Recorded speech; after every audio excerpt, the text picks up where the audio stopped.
Hi everyone, मैं हूं शेख जबी। मेरे इस चैनल में आप सभी का स्वागत करता हूं। इस वीडियो में हम लोग बात करने वाले हैं वरुण धवन की मूवी बेबी जॉन। तो बेबी जॉन का फाइनली मेकर्स ने बहुत ही लेट लेकिन ऑफिशियल कलेक्शन रिलीज कर दिया, क्योंकि पहले तो इसका कलेक्शन रिलीज ही नहीं करने वाले थे आई थिंक, मेरा ख्याल से तो, क्योंकि इतना लेट रिलीज किया। इससे अच्छा कल कर देते 2 दिन का मिला के, तो इतना लेट रिलीज किया। तो वरुण धवन की मूवी देखिए, यस्टरडे नेशनल नहीं इंटरनेशनल हॉलीडे था, क्रिसमस थी, तो बहुत बड़ा हॉलीडे था, तो उस दिन रिलीज हुई थी। मेन इस मूवी के साथ प्रॉब्लम वही हुई जो ज्यादातर बॉलीवुड की मूवीज के साथ होता आ रहा है आफ्टर पेंडेमिक। जो भी मूवी रीमेक होती है तो उसका दिवाला निकल रहा है। अगर मैं एक मूवी को हटा दूं ना, बाकी सब मूवीज का दिवाला निकला है जो रीमेक्स बनाए, और वो एक मूवी है दृश्यम। तो दृश्यम अजय देवगन की मूवी, वो भी इस वजह से वो मूवी चल रही है, ये भी मैं बोलता हूँ, क्योंकि दृश्यम 1-2 आके मेन लैंग्वेज ही है वो मलयालम पे।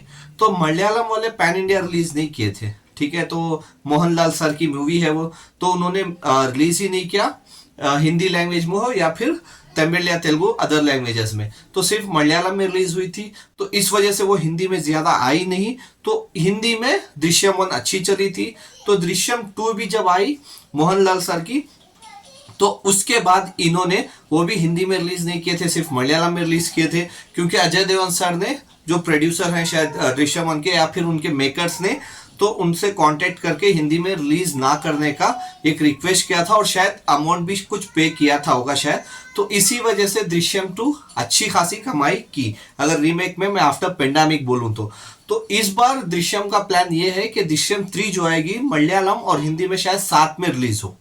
तो ये तो हो गई रीमेक्स की बात। तो ऐसे ही इस मूवी के साथ भी हो रहा है बेबी जॉन के साथ। तो बेबी जॉन मूवी जब अनाउंस हुई थी तो उसी के बाद ये अफवाह आ गई थी कि ये थेरी का रीमेक होगी। जब इसका टीजर आया तो वो कंफर्म हो गया कि ये थेरी का ही रीमेक है। तो वही प्रॉब्लम हो रही है इस मूवी के साथ भी, क्योंकि देखो वरुण धवन ने, जैसे वो रेगुलर एक्टिंग करते आते रहते ना, जैसे इमोशन और रोमांटिक मूवीज ज्यादातर किए हैं इन्होंने अपने कैरियर में। तकरीबन 10 से 12 साल का इनका कैरियर है। स्टूडेंट ऑफ द ईयर में इनका डेब्यू हुआ था। तो वहां से लेके यहाँ तक आप उठाओ ना, तो 99% इन्होंने सिर्फ फैमिली मूवी रोमांटिक मूवीज ही की हैं। तो इस मूवी में बहुत हटके लगे, लोगों को पसंद भी आ जाती मूवी, लेकिन अगर ये मूवी रीमेक नहीं होती तो वही हो रहा है इस मूवी के साथ। तो रीमेक होने के वजह से इसको रिजेक्ट कर रहे हैं लोग, क्योंकि मेन इंपॉर्टेंट, क्योंकि कल यस्टरडे था, तो मैं जैसे बोलता हूँ इंटरनेशनल हॉलीडे था, लेकिन आज यानी थर्सडे और फ्राइडे इसका बहुत बड़ा इम्तिहान होगा, क्योंकि थर्सडे और फ्राइडे वर्किंग डे है। चलो सैटरडे संडे थोड़ा बहुत जंप ले ले, तो बहुत इंपॉर्टेंट है कि थर्सडे और फ्राइडे ये क्या करती है। तो इंपॉर्टेंट वो तो चलो रात की आपको प्रिडिक्शन में मैं बता दूंगा, लेकिन अब की बात कर लेते हैं कि इसका कलेक्शन कितना आया। तो इसका कलेक्शन बहुत निराशाजनक है। चलो डबल फिगर पे तो फाइनली चले गई, क्योंकि इस मूवी ने एडवांस बुकिंग तकरीबन 3.5 करोड़ के ऊपर एडवांस बुकिंग की थी इसने। 3 करोड़ 52 लाख, मतलब 3 करोड़ 52 लाख की इसने एडवांस बुकिंग की थी, और तकरीबन 9,900 शोज के ऊपर थे इसके पास।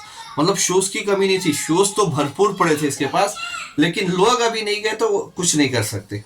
तो मैं हमेशा एक चीज बोलता हूँ, लोग ही इंपॉर्टेंट रहता है, किसी के रिव्यूज डिपेंड नहीं करता। अगर लोगों को पसंद आ गई मूवी तो वो ऑल टाइम ब्लॉकबस्टर बना के छोड़ देते हैं। अगर बाई चांस लोगों को पसंद नहीं आई तो वो मूवी नीचे गिराते थे, चाहे कोई भी एक्टर हो, कुछ फर्क नहीं पड़ता। इंपॉर्टेंट होती है मूवी की स्क्रिप्ट। तो अगर स्क्रिप्ट की बात कर लूँ तो ये मूवी तो डेफिनेटली जो मैं बोल रहा हूँ रीमेक है, तो इसका ऑफिशियल कलेक्शन आया है जो बहुत ही निराशाजनक है, क्योंकि इतने ज्यादा शोज में अगर इतना कम कलेक्शन करे ना तो बहुत ये होता है। मतलब 11 करोड़ के ऊपर इसका कलेक्शन है, ऑफिशियल नेट कलेक्शन आया इसका 11 करोड़ प्लस, मतलब 11 करोड़ 25 लाख, मतलब 11 करोड़ 25 लाख कमाई की है। क्रिसमस पे रिलीज होके 9,900 के ऊपर शोज लेके तो सिर्फ कमाई किया इसने 11 करोड़ 25 लाख रुपया। मैंने कल बताया था कि रात के प्रिडिक्शन में तकरीबन 12 करोड़ तक आ जाएगी, अगर शोज अच्छे खासे चले, मतलब ऑक्यूपेंसी अच्छी रही नाइट के शोज की, तो डेफिनेटली 12 से 14 करोड़ आएगी, या अगर मेकर्स भी दे देंगे तो 15 करोड़ ज़्यादा से ज़्यादा वो लोग दे सकते, उससे ज़्यादा तो दे नहीं सकते। लेकिन यहाँ पे रात की ऑक्यूपेंसी बहुत कम रही, मतलब जैसे आफ्टरनून और इवनिंग की रही उसके हिसाब से ही रही, तो इंक्रीज नहीं हुई ऑक्यूपेंसी। तो इसी की वजह से सिर्फ 11 करोड़ 25 लाख की कमाई की है वरुण धवन की मूवी बेबी जॉन अपने पहले दिन में। तो अभी देखते हैं कि मेन इम्तिहान इसका आज रहेगा, आज और कल, मतलब थर्सडे और फ्राइडे रहेगा। तो देखते हैं थर्सडे फ्राइडे क्या कमाल करती है। मतलब अगर इसको ज्यादा से ज्यादा अगर इसने ड्रॉप भी ली तो 30% ओके, 30% भी अगर ये ड्रॉप ली 8 करोड़ के ऊपर भी कमाती है तो एक बैलेंस बोल सकते हैं, क्योंकि वर्किंग डे पे।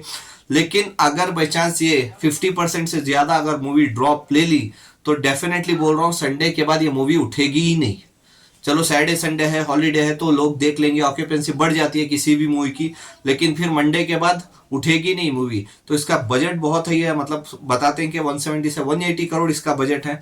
तो देखना पड़ेगा कि ये बजट रिकवरी कर पाती है कि नहीं, क्योंकि पहले दिन ही अगर 11 करोड़ के ऊपर कमाती है तो उसके बाद उम्मीद ही क्या रखें।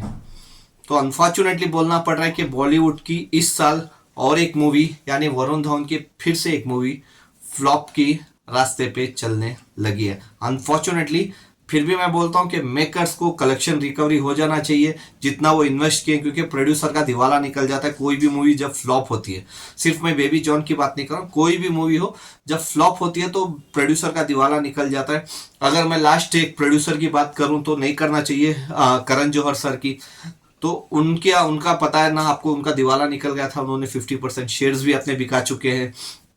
तो वैसे ही होता है, एक्टर चलो अगली मूवी में कमा लेता, कोई भी एक्टर हो तो वो अगली मूवी में डेफिनेटली कमा लेगा या कैसे भी चल जाएगा, लेकिन प्रोड्यूसर का दिवाला निकल गया तो अगली फिल्म को मतलब पैसे ही कहाँ से इन्वेस्ट करेगा फिर वो। तो ये बहुत प्रॉब्लम हो जाती है प्रोड्यूसर के साथ। तो अभी क्या कर सकते हैं, कुछ भी नहीं कर सकते। तो आपके हिसाब से क्या लगता है, क्या ये मूवी यहाँ से उठ के क्या हिट हो सकती है या अपना बजट रिकवरी कर सकती है? आप मेरे को कमेंट्स करके बता सकते हैं। Bye, take care.